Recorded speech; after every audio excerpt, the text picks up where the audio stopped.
السلام رحمہ اللہ تعالی، لیکن وہ مفتی نہیں تھے۔ سود کے مسائل مفتیان کرام سے پوچھیں۔ سود کے تو بڑے ویسے بھی پیچیدہ مسائل ہوتے ہیں، اس میں تو ایکسپرٹ مفتی ہوتے ہیں جو بتاتے ہیں آپ کو۔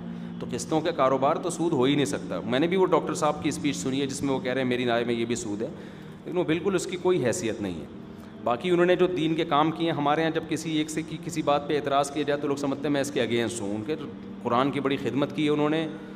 جو ہماری نئی جنریشن ہے، جو اسکول یونیورسٹی کالجز کے لوگ ہیں اور بڑی اپر لیول کا جو ہمارا طبقہ ہے، اس پہ بڑا ان کا اچھا کردار ہے۔ بڑی محنت کے ساتھ وہ درس قرآن دیا کرتے تھے، اب بھی ان کے درس موجود ہیں۔ لیکن مسائل کے معاملے میں تو آپ مفتیان کرام سے پوچھو گے۔ تو سود سے اس کا کوئی تعلق نہیں ہے، بلکہ یہ جو آیت نازل ہوئی ہے نا، احل اللہ البیع وحرم الربا، مشرکین مکہ نے کہا تھا کہ سود کیوں حرام ہے۔ وہی پوچھا نا انہوں نے شیطان والا کام کہ کیوں حرام ہے۔ انہوں نے کہا جب قسطوں پہ ہم یعنی خرید و فروخت جب ہم کرتے ہیں تو اس میں بھی تو پروفٹ ہوتا ہے ہمارا۔ تو وہاں بہت سے مفسرین نے لکھا ہے کہ وہاں بیع سے ان کی مرادی قسطوں والی خرید و فروخت، کہ قسطوں پہ جب ہم چیز لیتے ہیں تو اس میں پروفٹ، جب ہم چیز بیچتے ہیں قسطوں پہ ادھار پہ تو ہم اپنا مارجن کیا رکھتے ہیں؟ زیادہ۔ تو سود میں بھی تو یہی ہے، تو فرق کیسے ہو گیا؟ تو اسی کے جواب میں قرآن نے کہا کہ بھئی فرق یہ ہے کہ حل اللہ البیع، اس خرید و فروخت کو اللہ نے حلال رکھا ہے اور اس کو کیا رکھا ہے؟ حرام رکھا ہے۔ تو کسی بھی چیز کی کیش پیمنٹ کم اور ادھار پہ اس کی پیمنٹ زیادہ ہو سکتی ہے، شرعاً جائز ہے۔ ناجائز یہ ہے کہ آپ اسی مجلس میں طے نہ کریں۔ دیکھو ایک چیز میں اپنا موبائل میں بیچتا ہوں، میں کہتا ہوں بھائی یہ کیش پہ 1 لاکھ کا ہے اور قسطوں پہ 1.5 لاکھ کا۔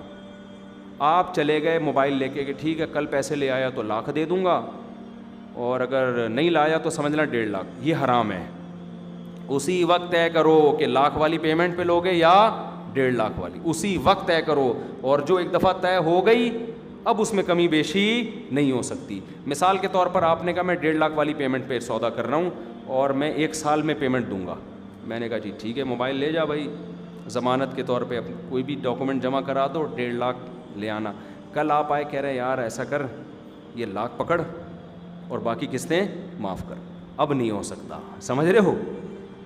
اب اگر جلدی دی تو اس کی بیس پہ ڈسکاؤنٹ نہیں ہو سکتا، دیر کی تو قیمت میں اضافہ نہیں ہو سکتا۔ مثال کے طور پر سال کے بعد بھی ابھی تک نہیں دی، اب میں کہوں اب بھائی سال کے بعد جتنی تاخیر ہوگی نا پینلٹی لگنا شروع ہوگی، یہ کیا ہے؟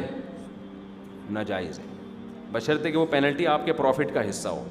سمجھتے ہو؟ تو یہ ناجائز ہو۔